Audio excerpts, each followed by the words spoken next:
Hi, I'm your host, Jürgen Strauss from InnovaBuzz, and I'm really excited to welcome to the InnovaBuzz podcast today, all the way from Reno, Nevada in the USA, where it's nice and warm, he was telling me a moment ago, Chandler Walker, who's a health and fitness coach, the founder and CEO of Stone Age Fuel, the creator of a unique sales system centered around compassion and care, as well as host of the Chan's Logic podcast. Welcome to the InnovaBuzz podcast. Chandler, it's a great privilege to have you as my guest. Yeah, happy to be here. Super excited to talk about the psychotherapeutic method of sales that you can use without manipulation or aggressive tactics. Excellent, and I'm really excited to learn more about that because it's one of the things that I think a lot of entrepreneurs struggle with is you have to be selling your services, otherwise how are people going to find out about that? But then we all have this vision somewhere of the sleazy salesperson, and most of us, I certainly feel that that's quite opposite to my value system, and I think that's where a lot of entrepreneurs then struggle to actually make that connection with their dream guests. So I'm really looking forward to talking about that with you. Before we do that, what's the impact you're making in the world, and what's the legacy you hope to leave, Chandler?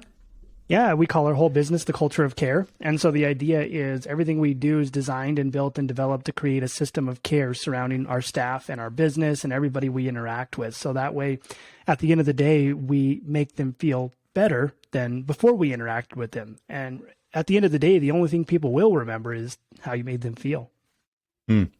Yeah. And was it Maya Angelou who said people don't care how much you know, they want to know that you care? Something exactly. Like that. That's it.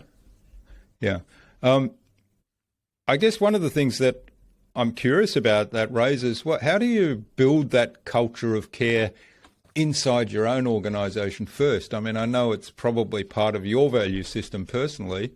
How do you then build that culture of care into the organization as you're building your own organization?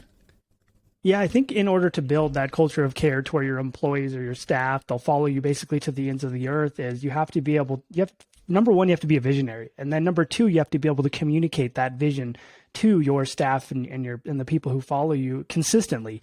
I think a lot of people expect people just to follow them because they work for the company, but it doesn't work that way. You have to be able to consistently inspire and consistently show these people what they're accomplishing, what the business is accomplishing, what the future looks like, how the path is moving forward, and you have to lead them.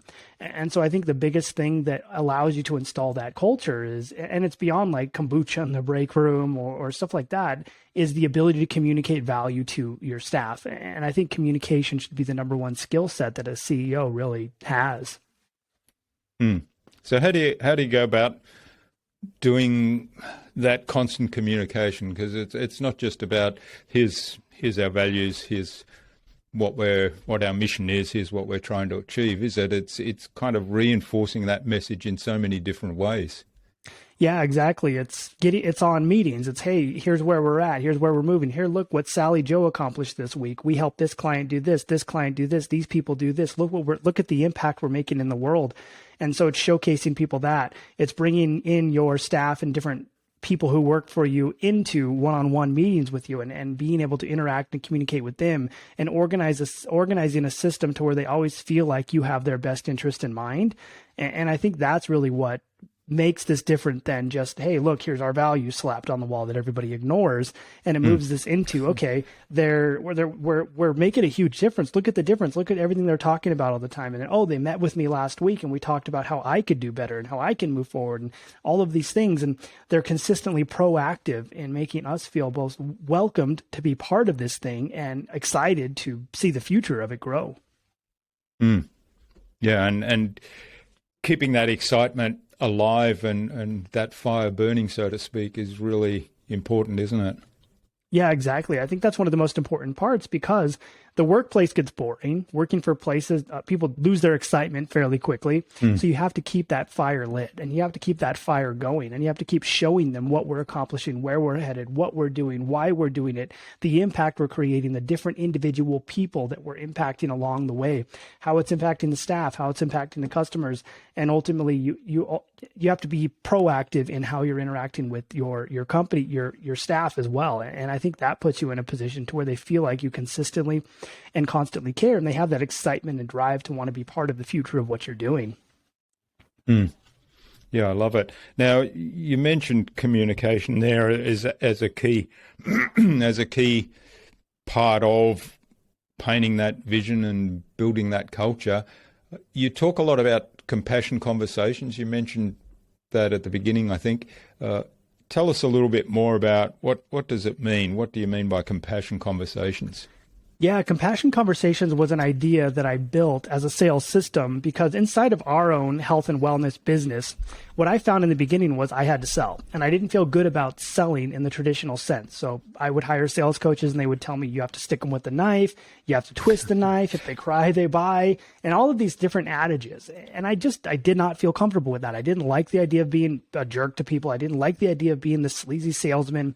And so that put me on this journey to say, okay, we have a health and wellness business. What can I do to create a conversation to where I'm helping people say yes to themselves?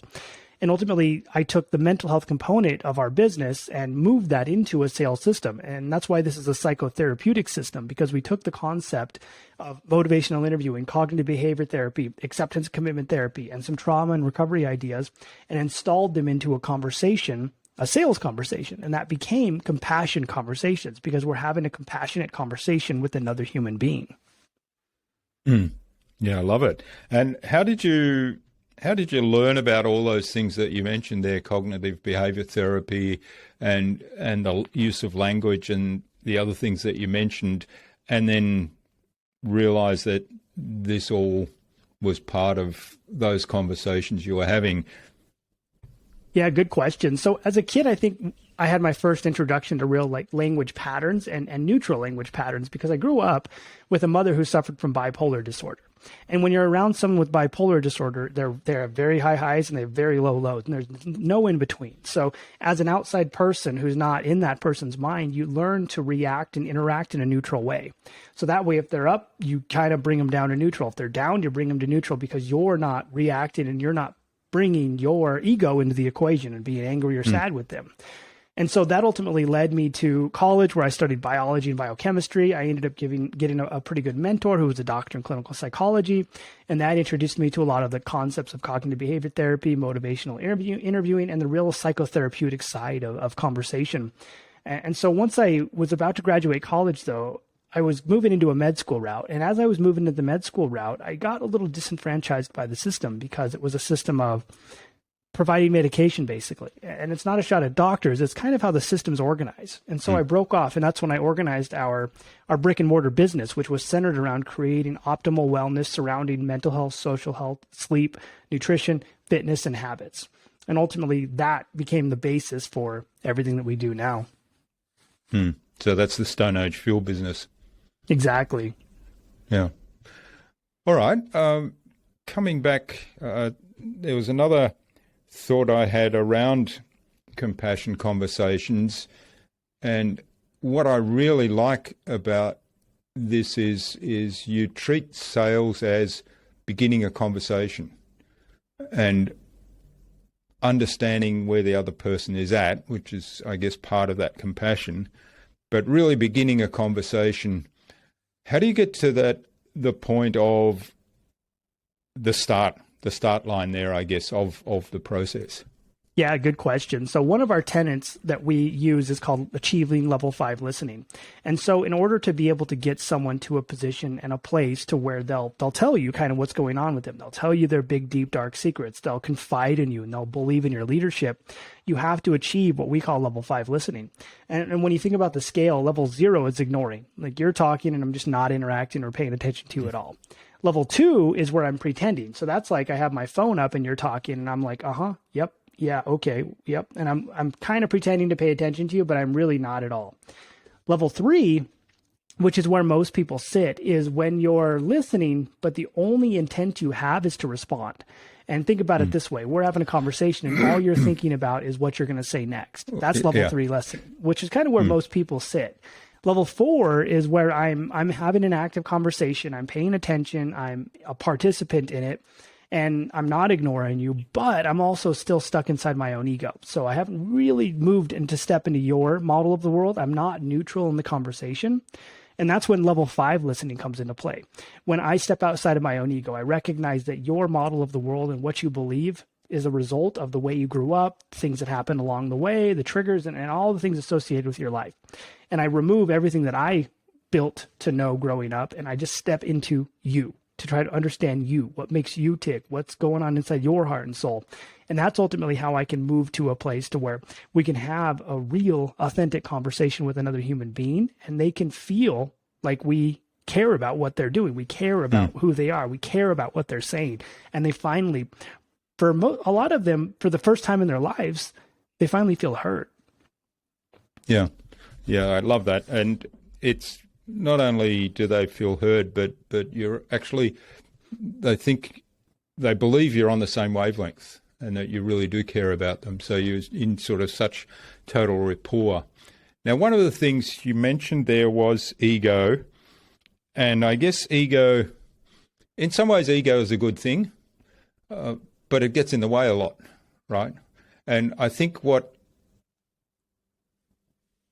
I say ego is a good thing, I think ego helps protect us from danger in some sense. And what you're describing there, particularly in the situation, for example, with your mother, or if you're talking to somebody with mental health issues, and you get to this, you're totally in their world, how do you protect yourself? Like, how can you protect yourself from going down a deep, dark hole that they might be in, so that you know you can detach from your ego?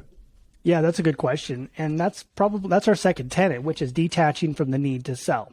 Or in the case with my mother, detaching from the need to be responsible for the other party.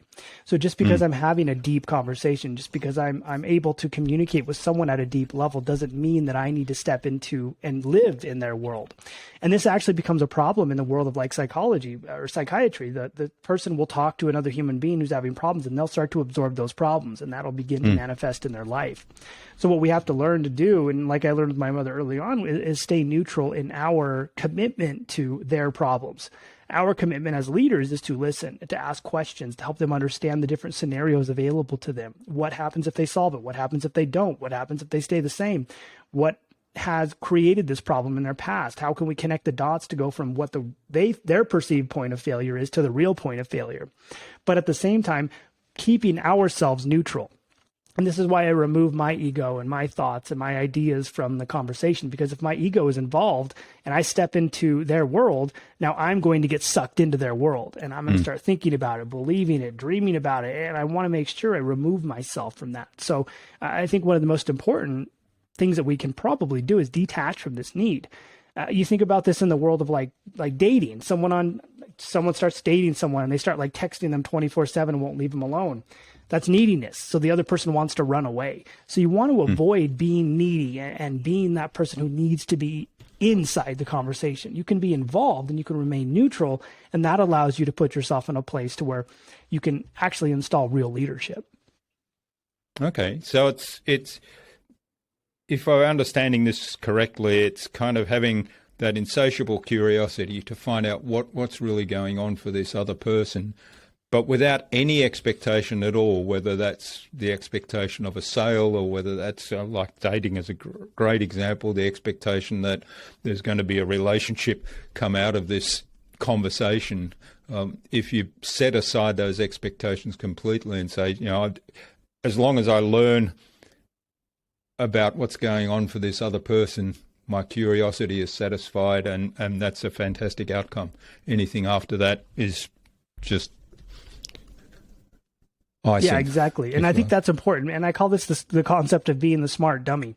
So I'm here to ask you questions, but I'm going to put myself in a place to where I don't understand what's going on. So I need to be inquisitive. I need to be curious. And if you say, well, maybe I don't know. Tell me a little bit more. Or so no matter where we're headed, I have this insatiable curiosity to get a little deeper, this insatiable curiosity to ask you more questions and to understand your current situation so that I cannot enter into your problems, so I cannot feel your problems, but so I can see if I can actually solve your problem. All right. Well, one of the things that I'm always interested in that, I mean, this insatiable curiosity is such a gift if you can pull it off in a way that doesn't come across as being a nuisance. And if you think back to when we're 2 or 3 years old, most kids at that age are why?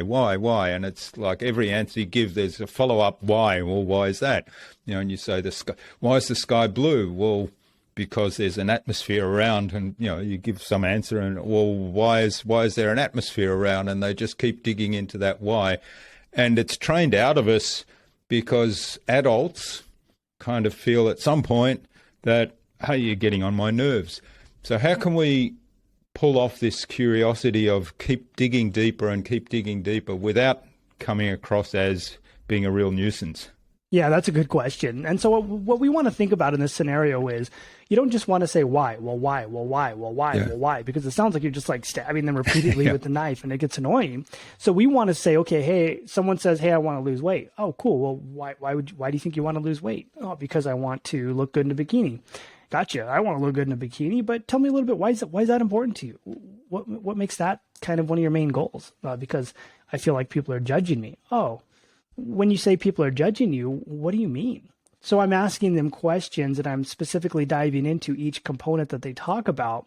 And I have this philosophy. We say we stroke their ego and validate their concern. Yeah, that makes sense. And then we reverse with the question. But why would that make sense to you? And then we continue to do that and create a sort of feedback loop. So that way, when someone says something, it's like, okay, well, that makes sense, but can you tell me a little more? Okay, well, that makes sense, but can you tell me a little more?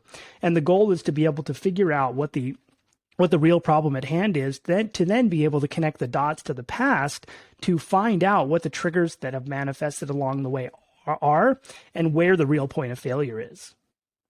And at what point do you use what's commonly known as reflective listening? In other words, you say, okay, I've heard you say you want to look good in a bikini because you want to feel good about yourself. Have I got that right? At what point do you kind of switch it around and use that tactic, and how well does that work for you? Yeah, that's a good question. So when we move into sort of the reflective listening environment, and this is kind of the idea of motivational interviewing. So I figure out what's going on. I figure out the problem. I figure out the different scenarios available from now until the future. I figure out what the perceived point of failure is, and I figure out what the real point of failure is. Then I reflect it back. So, hey, Sally, Joe, so let me know if this sounds about right. You're kind of in a position to where you want to lose 25 pounds. You've tried about 847 different diets. Nothing has really seemed to work for you. You told me that you look in the mirror and you absolutely hate who you see on the other side. And this has been a problem since you were a kid. And it seems and appears that this problem is not diets. It's the fact that as a kid, your mother forced you to eat your whole plate, which has turned into a pattern of overeating. Does that sound about right? So I'm taking everything they said to me and reflecting it right back to them using their own words, if possible, not my own words. Yeah. So that way what they say is exactly what's going on and they hear it and it reinforces it. But you've got to have the ability to connect the dots then, to pull all those little bits that they've given you together and kind of highlight the pattern. Yeah, exactly. So what you're doing is as you're talking and as you're asking them questions, you're writing down little notes. And so I write little notes like what's the problem? What's the perceived problem? What's the real problem? What are the different scenarios? Where did we connect the dots? What is the past issue? And then when you start to go into feedback, giving it to them in terms of feedback, you go back and you just glance at your notes again and you can relay it all back. And then I think at some point you can do it subconsciously. And ultimately, for me, the most important part about getting this is learning to do this stuff subconsciously, because that allows you to achieve what we call unconscious competence. And what unconscious competence is essentially being able to do it without thinking about it. And ultimately, that's kind of the goal and the path to mastery. Yes, that's the adult learning model, which is so fascinating, isn't it? And people often overlook the value there of just repeating the process over and over and paying attention to it. And the classic example that my business coach always uses is the learning to drive a car example. Those of us that have been driving for a long time, we have that unconscious competence. We can jump into the car. We don't even think about, okay, first step, put the key into the ignition, turn the key to the right until the engine springs on, check the rearview mirror. I can't even rattle off all the things you have to do because I do them so unconsciously. Yeah. But when you're first starting out, you have that whole checklist, and it does appear overwhelming right at the beginning. And then you just keep doing it, right? So that idea of process, I think, is so important.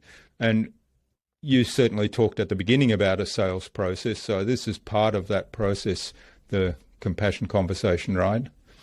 Yeah, exactly. This is essentially how we can sell without this getting manipulative or feeling salesy, or you feel like you're in this like gross situation, because our purpose is to become a level 5 listener, become empathetic in your ability to listen, step out of your ego, stay neutral, move into understand this person's problem and take it from perceived to real problem, detach from the need. So I don't need the sale. I don't want the sale. I don't care. I'm here to ask you questions to see if what I'm doing could even possibly solve your problem and to help realign you with what's going on. And then our last concept is becoming a challenging leader. So in order to achieve true leadership, you have to challenge people sometimes. So if people say things that don't make sense, you don't have to be a jerk and say, well, that doesn't make sense. You drop your tone a little bit, like, hey, so when you said so blank, can you tell me a little bit more what you mean by that? Or, hey, let's talk about finances. Nobody likes to talk about money. And if someone says, I don't want to talk about money, well, that might be a little bit of a concern, because if we can't have challenging conversations, then it might not even make sense to work together. Because if we do work together, we're going to have some hard conversations for you to really achieve breakthroughs and win.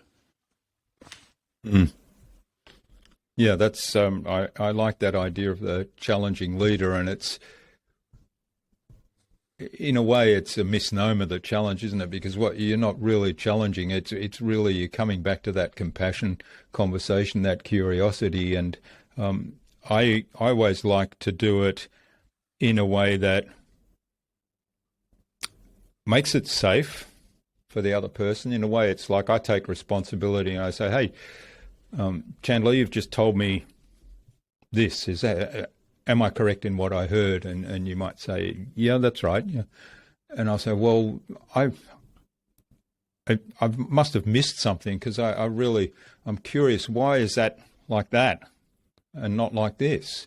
And so it's putting it on me that I'm the one that, coming back to what you said earlier, the what was it, the dummy?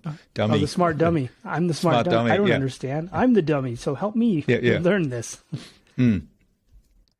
Yeah, and I think that's important, because and when you're looking at someone, a lot of objections people get are like, I want to think about it. And so what we want to do, we want to challenge uncertainty throughout the conversation. And we don't have to be a jerk about it, but it's, hey, so here's what we might be able to do, blank, blank, blank, because you said this, let's do that. Because you said that, let's do this. Does that make sense? Oh, yeah, totally.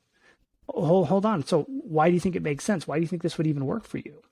Or so on a scale of 1 to 10, 1 being this sucks and 10 being this is magical unicorn, where do you think you're at? Oh, I'm a 7. Wow, that's pretty high. Why not lower? Why not like a 3 or a 2? Are you sure this is something you really want and need? I need them to, I don't care if they tell me, I need them to continuously tell this to themselves. Because once they say yes to themselves, they believe it. If I tell them, though, they'll doubt it every step of the way. Yeah. Yeah. So how do you then move that conversation forward to a logical conclusion? In other words, basically a decision that says, yes, I want to work with you in the way you've just suggested, or no, it's not for me. Yeah, good question. So once we do the summary, which is essentially the motivational interviewing component, hey, because let me know if this sounds right. And then you kind of work through everything you talked about. Then you get permission. So, hey, so based on what we've talked about so far, I think what I'm doing could probably help you. Would you be open to chatting about what I would do in your situation. You get permission to move forward. And then it's just pitching them exactly what they said they want, nothing more, nothing less. And I think this is important because a lot of people who go into the pitch are like, okay, so they have this can thing. Okay, so we're going to do pillar 1, pillar 2, pillar 3, pillar 4, pillar 5, pillar 6. The person's already asleep and forgot about it and left. And does that make sense? And the person's like, well, yeah, but I need to think about it. And then what they're really saying is, no, I don't really want to be part of this. So what you need to do is you shift to your pitch. And it's like, hey, because earlier you said that you have this pattern of overeating. And what we're going to do for you is the brain code rewire, which is essentially rewiring your brain code so you can stop fighting cravings and finally lose weight. And because you said you hate who you see in the mirror and you're embarrassed to be naked in front of your husband, what we're going to do is what I call the neuronutrition method. And so that's it. That's all I'm going to pitch. I'm not going to go and say, hey, we're also going to do this fitnessy thing. We're also going to do this thing. And you're going to get 24/7 support. And we're going to throw in an air fryer and a cooking pan and a George Foreman. Does all that sound great? Yeah. And the steak knife set. So, and that's it, because when you're selling in a higher ticket realm, you're selling based on kind of the biggest problem they have. And that's what they want solved. They don't want anything more. They don't really want anything less either. They just want this pain to go away. Yeah, I think that's a really important point that when you get to that point of here's what we can do to help you, to really just focus in on exactly what is needed and no more. And I think at that stage, people often say, well, I've had this long conversation with this person. We're in rapport. We're getting on really well. So I'll throw in some other stuff. I'll do the upsell now. Yeah. Let's give them everything. Yeah. And I think that becomes a bit of a problem too. And even after, so, hey, we'll do this because you said this, we'll do that because you said that, we'll do this. Does that make sense? And they'll say, yeah, that totally makes sense. But that's not okay. Well, would you like to buy? It's, hold on. Why does that make sense though? Are you sure this makes sense? Do you even have the time to make this work? I kind of want to move myself into a position to where I'm fighting them to buy. I want to push them away as much as humanly possible. So they continuously have to resell themselves. Like, hey, yeah, I do want it. Here's why. Hey, yes, I am. And here's why. And then when I get to the end of the conversation, all I say is, hey, that's pretty much all I have for you today. Where do you want to go from here? And they'll ask me for the sale. I don't ask them for the sale. Yeah, which is kind of, again, coming back to that point of being able to remove yourself from the outcome. And even if at that point it's unsuccessful, the knowledge that you've learned, or if you go into it and say, well, I'm going to practice this skill, this compassion conversation, this curiosity-driven understanding and really listening at that level 5, then that's a win. Yeah, exactly. And that puts you in the perfect position because you're not attached to it. You don't need it. They don't feel like you really want it. They don't smell that commission breath on you. And so it draws people a lot closer. Like, you remove the neediness and you push them away, which by the very dynamics of human nature, they move in and they want it more. Yeah, wonderful. I love it. Well, thanks for walking us through that process and describing the rationale behind those conversations. I really love that, and it's certainly something that I would encourage people to think about some more if they're in any doubt about how they sell or why perhaps their sales techniques aren't working, or they're feeling uncomfortable about doing it in a certain way. Then consider this process. Yeah, for sure. All right, hope everybody. Go ahead. Chandler, I think it's a good point to move on to the buzz, which is our innovation round, and it's the same 5 questions I ask of every guest. It's the idea is you'll inspire the listener to go and do something awesome as a result today, apart from what you've already inspired us to think about and consider. Let's do it. I'm game. Excellent. All right. Well, first one is, what's the number one thing anyone needs to do to be more innovative? You have to fail forward. I think for me, the most innovative thing you can do is just fail. Do it, fail, do it, fail, do it, figure it out. And the more you fail, the more innovative and creative you get at being able to be successful. And the more you learn that failure is okay and part of the process and just an adaptive mechanism to achieve success, the more likely it is you'll find that success and your creativity will grow leaps and bounds. Yeah, I love it. And as a fellow scientist, you'll appreciate that in some ways this is like running an experiment, right? You Exactly. postulate, here's the outcome I think will happen, so I'm going to run that experiment. Oh, that didn't quite give that outcome, so what did I learn? Okay, I have to adapt the experiment. That's it. It's test hypothesis, fail, redo it, figure a new hypothesis, test a new one, fail, test it again, succeed. Okay, now let's try to break the success. How can we make the success fail now? Yeah, love it. All right, now what's the best thing you've done to develop new ideas? I think I have this idea, this concept that I got from copywriting a long time ago is thinking time. So I think a lot of entrepreneurs don't take the time to have thinking time. They're always working, they're doing things 24/7. But my philosophy is you sit at your desk or you sit outside or sit somewhere, and your concept is you either do absolutely nothing and stare at the wall, or you just start writing down your thoughts. You start writing down what you want to do. You start writing down your ideas. And ultimately, all of a sudden, this door to creativity opens up. You might be stuck for a while staring at the wall. And eventually, all of a sudden, these things will start clicking. All of a sudden, you'll have these radical ideas pop out. And all of a sudden, you become this force of nature. And you're finally able to open up the world of creativity for you. Yeah, fantastic. Now, do you find that in some ways that's the Disney creativity strategy, but the key part of that is going to a different environment when you're doing that kind of exercise? Do you find it's important to actually move away from the normal place of work? Yeah, I think so. Because if you're in the normal place of work, you're kind of in your zone. You know your work is here. You know you're used to this place. So if you go sit outside, you go sit in a dark room, wherever you want to sit that's different. Just go there and make that your thinking place, because you're also priming your body psychologically to recognize this new place as your thinking place and to recognize this other place as your workplace.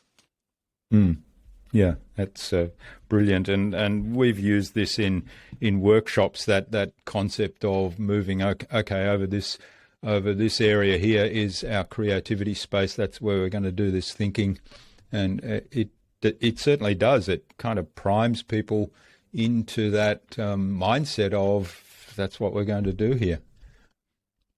Exactly. All right. What's yeah? Go. Oh, it's like, exactly. It moves your mind into this. Okay, now we're in thinking zone. Let's think. Okay, now we're in work zone. Let's work. Sorry to cut you off there. We've got a little bit of a delay. No worries. All right. What's one of the resources you use most often? The biggest resource I think I use most often is probably Google Docs. I think for me, the ability to have my phone and to be able to have an idea and to be able to start popping it open and work through it, to be able to store and create and have just information at hand wherever I'm at is probably one of the most powerful tools I have, because I know the way my brain operates is I'll be moving around. I have this like radical idea or this concept that I want to really dive into, and I have to open my phone and start typing it into Google Docs. But at least then I have a place to save and a place to share and a place to go back and reflect and look when I move into my thinking time. Yeah, that's great. I use a similar technique, but I've graduated to the smartwatch with the voice recorder on there. Because a lot of the ideas I get are when I'm out riding my bike. So stopping to write something down is not really an option, because ego gets in the way there in terms of it might impact on my average speed and time. Yeah, exactly. Yeah. All right. What's the best way to keep a client on track? I think in order to keep a client on track, you have to be able to hold them accountable. And that's not just checking them in, it's being proactive. And being proactive means paying attention to the life cycle of your clients. And during that life cycle, where do they start to fall off? Where do they start to do really well? And then putting in and installing mechanisms to bring them back when they start falling off. If you know that the first 3 weeks are the most critical to keeping a client on board, then those 3 weeks need to have critical points established in there to where you're reaching out. Hey, how are things going? Hey, you watch this thing? A lot of people have problems in this one. What was the biggest problem you had, or how was it for you? And then maybe if you're a consultant, giving them the opportunity to get on phone calls or checking in with them. I think those are the things that really allow clients to stay on track, because they're paying not only for information, but they're also paying for the accountability to actually consume it. And you also, this is an ego check, have to recognize that your product probably isn't perfect. And if people are failing week 3 consistently, and there's a huge drop off, you can probably fix your product and your process right there and patch a couple of holes. Yeah, exactly. And some of that comes back to having more of those compassion conversations, doesn't it, in terms of finding out what's really going on, why, in fact, on both sides of that balance, why are you progressing so well, or why are we hitting some hurdles here? Why are you hitting some hurdles here? And as you say, that gives you the opportunity to improve your product. Exactly. It puts you in that position to where you can get real life people paying you real life money to give you feedback on your real life product. To help you. Yeah, to help you improve. I can't tell you how many business owners hear that feedback and they're like, oh, no, that person's just dumb, or that person's just a problem client. It's like, no, check your ego and recognize that you have the opportunity to succeed and make your thing better right here. Love it. All right. And finally, in the buzz, what's the number one thing anyone can do to differentiate themselves? I think the best thing you can do to differentiate yourself is to have a specific mechanism behind what you do.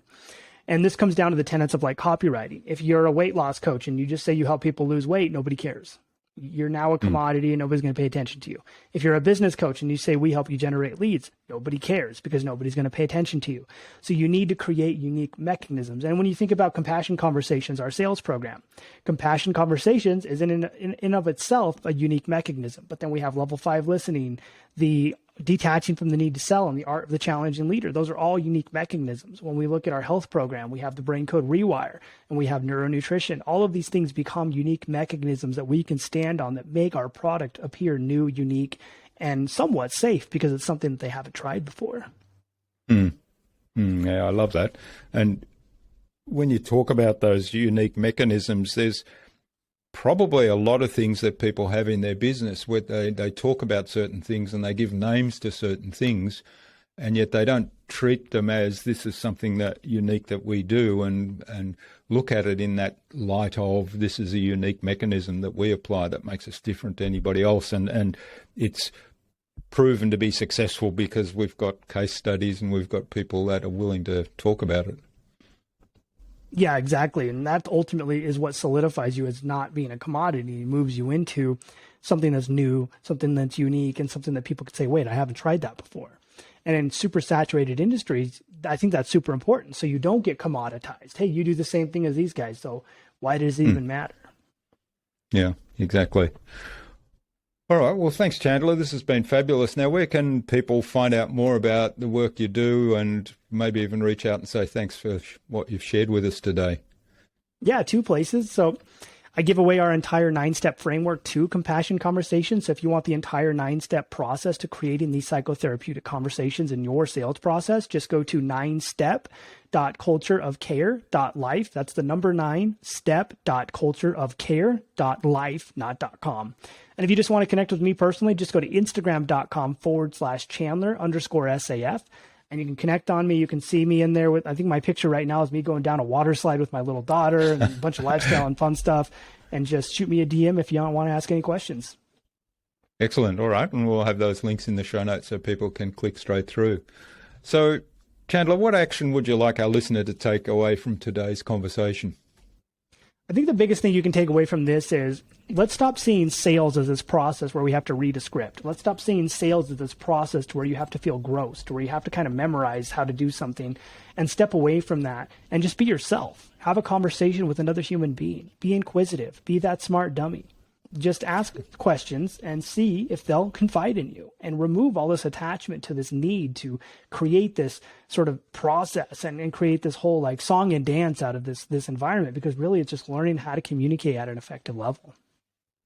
Yeah, that's great advice and a great call to action. And in fact, it's something that I think these days is probably needed more and more, just the art of communication and the art of conversation, regardless of whether it actually is in the context of solving someone's problem and providing a solution to that, but simply listening to people, giving them the opportunity to feel heard, feel cared for.